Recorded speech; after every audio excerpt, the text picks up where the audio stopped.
Lana ilapho Veronique Roberts eneminyaka emithathu achitha khona isikhathi sakhe santambama.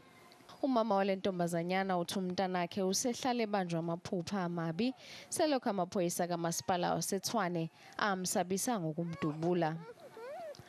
uMagda Roberts wamiswa amaphoyisa ehamba ngemoto yakhe emgwaqeni ongaphithizeli entshonalanga nePitoli. I was honest with him. I told him I don't have a driver's license or anything. So he asked me, isn't there a plan we can make for some cool drink money? uMagda uthi esikhundleni sokuthi amaphoyisa amnike ithikithi amesabisa aphinde amhlukumeza. So then he asked me, isn't there a plan and stuff? I told him, no, there is not. So he told me, open your handbag for me. What's in your handbag?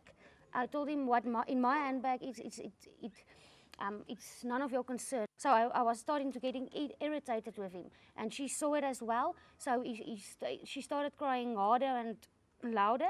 So he put his right hand on his pistol here. He took it like this, and he makes like this. And he told her, he was speaking English all the time. He told him in Afrikaans, "Kind bly stil of ek skiet jou." Kanti akuphelelanga lapho. Got into the car. He was pushing me back to my seat. He pulls out the ashtray and stuff, and he took the money from it. But he broke my whole console there and everything.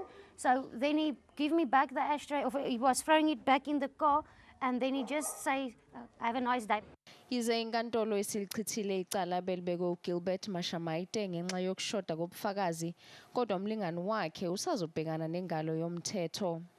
uSipho Machubeni oneminyaka engama-35 uzofaka isicelo sebheyili kusasa.